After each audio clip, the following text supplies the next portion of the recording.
Chapter 9, Calquireni near Rio Fanaci, Venice, October 1967.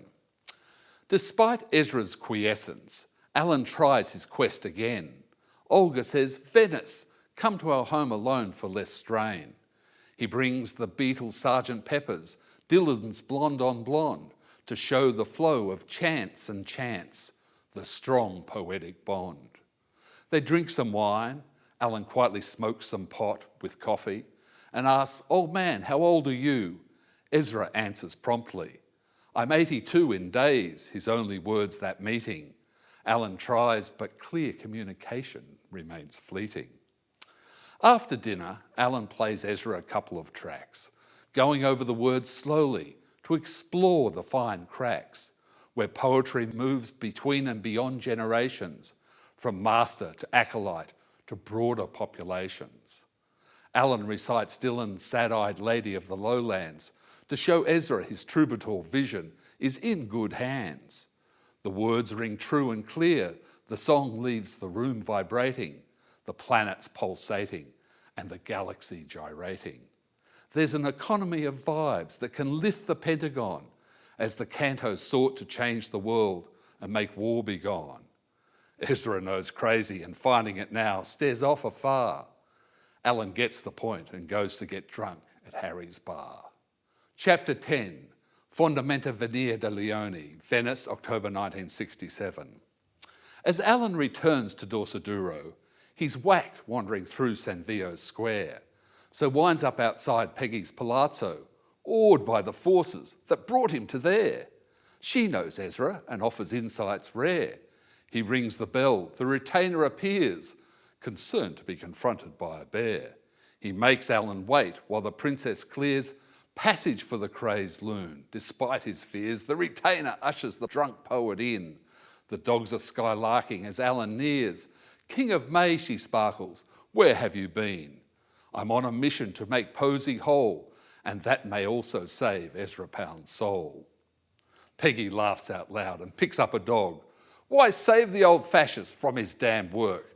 Alan agrees, he's adrift in a fog, but everyone's holy, even a jerk. And while he's silent, the fascists can smirk.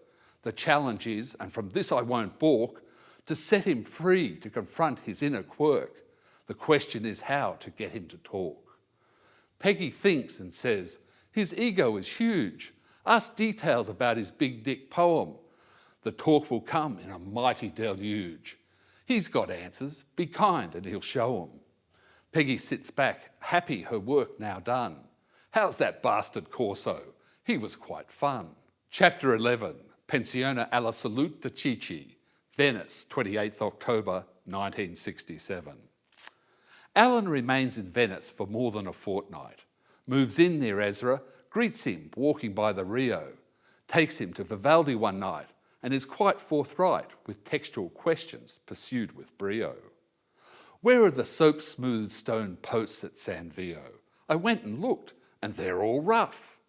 "It used to be like that," Ezra shrugs, "so it goes." Alan is ready with more stuff. "What of the Miracoli Church in the cantos? There's no font with all the gold domes of San Marcos." Ezra answers, "Yes, when the font was filled, the domes were reflections, now they've changed it." Alan is thrilled, his forensic style is skilled. "The house that was of Don Carlos, you've arranged it. Why use this form of words? Has he now exchanged it?" Don Carlos the Pretender had a mansion near. As the Bourbon claimant to the Spanish throne, it was his house, but rents could drift arrear. Alan sees they're moving into a conversational zone where a more productive exchange can be grown. They meet for lunch with friends at Pensione CC. Alan tells Ezra of his Blake hallucinations. Like the Primo Platti, the topic is meaty. He weaves in many pertinent permutations, then asks if there is any sense in his explanations. "Yes," says Ezra, "but my own work makes no sense. Bunting said the cantos had too little presentation and far too much reference. The practical facts that were his infatuation had obscured the crux of his epic creation." Then the taciturn old poet recounts his fall. "My writing, stupid and ignorant all the way, all double talk, a mess. It's hard to write it all. I found after 70 years to the day, I was not a lunatic but a moron, his price to pay. Any good I've done has been an accident, spoiled by stupid and irrelevant things. My poor preoccupations led to bad intent. I should have read more poetry for the knowledge it brings. It's all tags and patches that never really sings. But my worst mistake was the stupid suburban prejudice of anti-Semitism. That's your fuck up, Alan agrees. He's no Cupid. But you can move on. That's the teaching of Buddhism. Like Prospero, you can discard your staff and your prism. But you must go on working each day to record the last scenes of your dramatic news. You still have a great deal to say, and after all, you have nothing to lose. For all humanity, finish the cantos. Alan tells Ezra, you've strengthened my perceptions with practical words as stepping stones stressing the power in the skin of our ears, whatever your intentions. Alan asks for Ezra to accept his blessing. I do, says Ezra, then stops confessing. They meet again at Ezra's home on his birthday. Alan asks how the old poet is really doing. Worse than alive is all he has to say. Alan eats birthday cake, feels a sutra brewing, and gives Ezra a final mystic mewing. It's hard to know if Ezra found Alan's concerns clear, but soon after came Canto 116, in which Ezra admitted, I cannot make it cohere, but Odysseus came home and Ezra's wisdom came singing. If love be not in the house, there is nothing. Chapter 12, Academia Bridge, Venice, late 1972. When dreams and portents said his time was short, Ezra woke one day with an urge to see the jewel-box church of which he had written, Santa Maria de Miracoli. He walks and Venice glitters, he's smitten. He finds Miracoli as he recalled, the glistening marble and the fine carving, light on the mermaid sparkled and enthralled. On his way back, it's late and he's starving. He stops for pasta with sardines and nuts. A carafe of wine leaves him unsteady. He exits the bar just before it shuts. So on the bridge, he is not quite ready when Peggy Guggenheim comes into sight. Hello, Ezra, she says with a sunny smile, resplendent in furs and florals too bright. Hello, Peggy, it's been quite a while. I've missed you when I've been around to see your sublime sculptures of Bernucci's birds. They do more than I could in poetry. The skin of our eyes tells us more than words, Peggy says, then looks Ezra in the face. Just tell me how you are in yourself. He's struck her concern is not out of place.